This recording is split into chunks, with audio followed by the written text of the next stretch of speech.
Rich dad poor dad book के बारे में तो आपने सुना ही होगा या पढ़ा होगा और इस बुक की हर कोई तारीफ भी करता है। पर क्या आपको इस बुक के बारे में डार्क रियलिटी पता है, जो कि हम लोगों से छुपाई जाती है और हम लोगों की जिंदगी पर लागू नहीं होती? तो क्या है वो डार्क रियलिटी? पर उससे पहले ये जानेंगे कि इस बुक में हमें क्या क्या सिखाया जाता है। ये जो बुक है इसके अंदर हमें सिखाया जाता है कि एक अच्छा कर्जा और एक बुरा कर्जा होता है, यानी कि गुड डेट और बैड डेट। आपने और भी काफी सारे वीडियो में इसके बारे में सुना होगा। अच्छा कर्जा यानी कि वो जैसे कि हमने कर्जा लेके कोई बिजनेस कोई व्यापार चालू किया जिससे कि हम पैसे से पैसा जनरेट कर रहे हैं।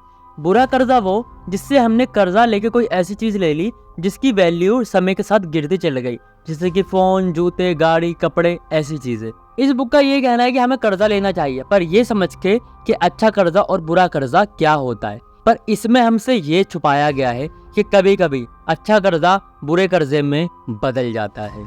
कैसे बदल जाता है, आओ जानते हैं। सबसे पहले बात करते हैं कि मान लो मैंने 10,000 रुपए या 1,00,000 रुपए किसी से उधार लिए कोई बिजनेस करने के लिए। उसका साल का ब्याज जा रहा है मेरा 20%। पर मैंने कोई ऐसा बिजनेस चालू करा जिससे कि मुझे लगता है कि मैं 1,00,000 का एक साल में 3,00,000 या 2,00,000 बना लूंगा, और मैंने पॉजिटिव सोच के साथ, अच्छी सोच के साथ वो बिजनेस चालू किया। पर हुआ उसका उल्टा ही। मार्केट ने मेरा साथ नहीं दिया, या फिर मेरी नॉलेज कम पड़ गई, या किसी भी तरीके से मैं अपना बिजनेस नहीं चला पाया या संभाल पाया। अब वो पैसा मेरा डूब गया। प्लस में मेरा जो लोन था, जो मैंने कर्जा लेके व्यापार चालू किया था, वो मेरे सर पर है। अब मैंने जो कर्जा लिया है वो अच्छे पर्पस के लिए ही लिया था, गुड डेट ही लिया था, पर वो बैड डेट में बदल गया। ये चीजें कोई भी जल्दी से डिटेल में नहीं समझाता, पर हमें कर्जा लेने से पहले सोचना समझना ये चाहिए कि हमें कितना % कर्जा लेना चाहिए, जितना कि हम समय रहते वापसी कर पाए। काफी सारे लोग ये वीडियो देख के बोलेंगे यार जिंदगी में रिस्क तो लेना ही चाहिए, रिस्क में तो थोड़ा बहुत होता ही है।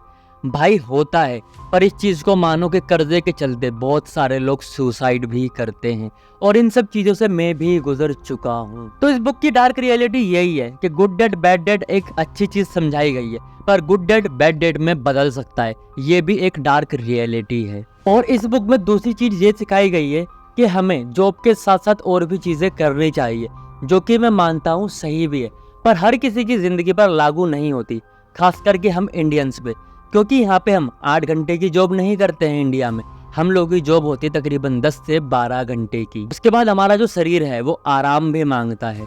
हम रोबोट नहीं है कि बिना रुके काम कर पाए। ये भी बात सच है कि अपने सपनों को पूरा करने के लिए बलिदान देने पड़ते हैं, मेहनत करनी पड़ती है। पर रियलिटी बात ये है कि 12 घंटे के बाद आदमी के पास इतना समय नहीं बचता कि वो कोई नई चीज सीख पाए, या एक जॉब छोड़ के दूसरी चीज में इसलिए जाए ताकि कुछ नया सीख पाए, क्योंकि उसको वो सैलरी नहीं मिल पाएगी जो काम वो शुरू से करता आ रहा है। नए काम में वो सैलरी नहीं मिलेगी।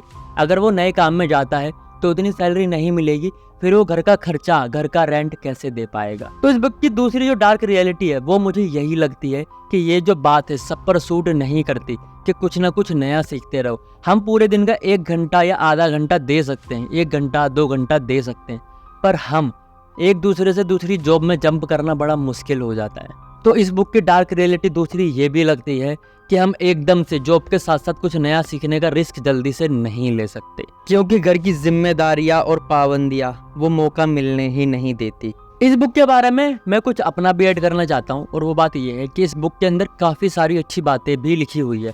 80% बातें अच्छी ही है जो कि हमारे जीवन में काम आती है। ये बुक तकरीबन मैंने 3 से 4 बार रिपीट पढ़ी है। पर आप देखो, मैं एक यूट्यूबर हूँ, 10-12 हज़ार की जॉब करता हूँ, और यूट्यूब से मैं इतना नहीं कमाता कि मैं अपनी जॉब छोड़ पाऊँ। हालांकि मैंने ये बुक काफ़ी सारी बार पढ़ी है, पर मेरी ज़िंदगी में कोई बदलाव क्यों नहीं आया?